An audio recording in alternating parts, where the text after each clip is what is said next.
Hello everybody and welcome back to my garage. Now we are looking again at my 1997 Mexican Beetle. It was imported in Italy the year after, and I'm the second owner of it. But what I wanted to show you today are these, and these are my new H4 E-type headlamps. They are made by Hella.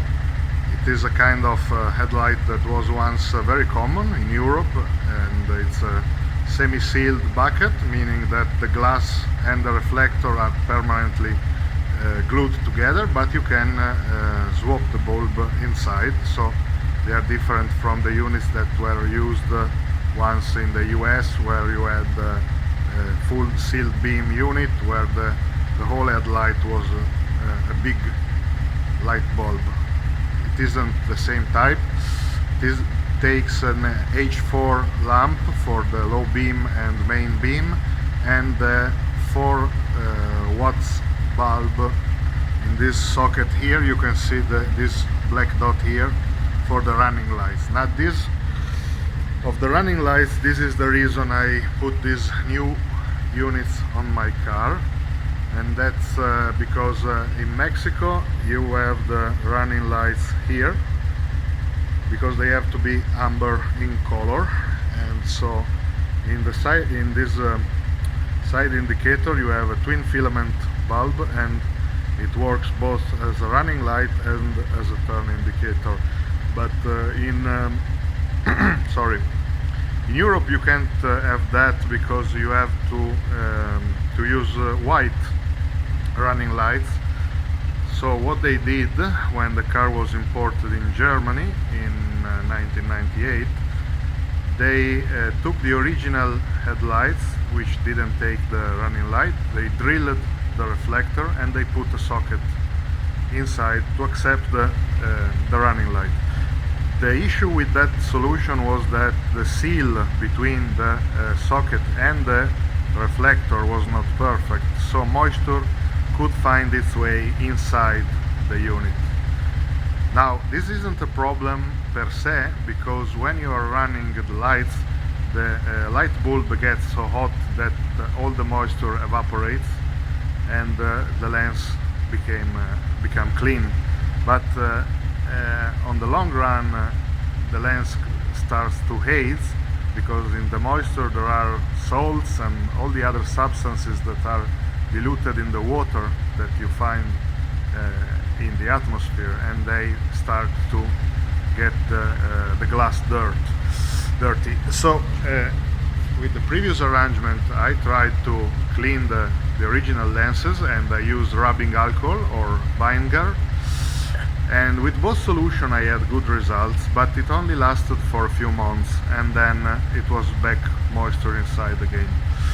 So I bought these units, and they are H4 just like the Mexican units, but European type is slightly different. It has a slightly larger lens, so it doesn't have the gray plastic trim ring you usually find on Mexican units, and the glass sits prouder, it's more thick, and you can see it because it's almost flush with the trim ring that's present on the car.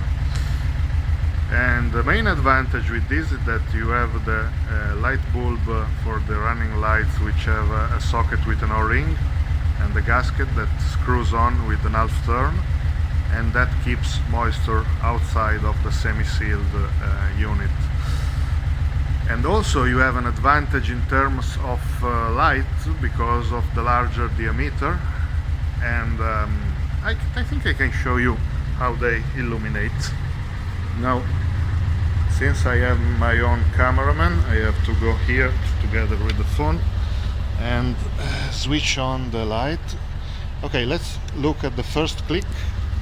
Now the first click is running light, so you can call that also city lights or position lights. I have heard them being called with various names, but essentially the purpose of this kind of lights is for you to be seen by others and not to see really out, because you are supposed to use those in illuminated areas such as cities, of course. So you can see from the reflection on the other side that they don't make a lot of light. The biggest reflection is here, and is the light of the garage. This dim reflection are the running lights. So these are the running lights, and now I will show you the difference we have with the H4 setup by turning on the second click. Here they are. You can see the typical light distribution pattern of the E-type lights. So we have the sharp separation between light and dark, and the sweep upwards on the right, because this is a car that drives on the right side of the road, of course. In the UK they use this same type of headlights, but of course with the light pattern reversed to illuminate the left side of the road as they drive on the left side of the road. And so this is the low beams, and now I'm turning on the high beams, and here they are. And here the low beams again, and you can see when I flash they both come on. I think that's pretty much all. If you have any comments, please post them and I'll try to answer your questions. Thank you very much, and goodbye.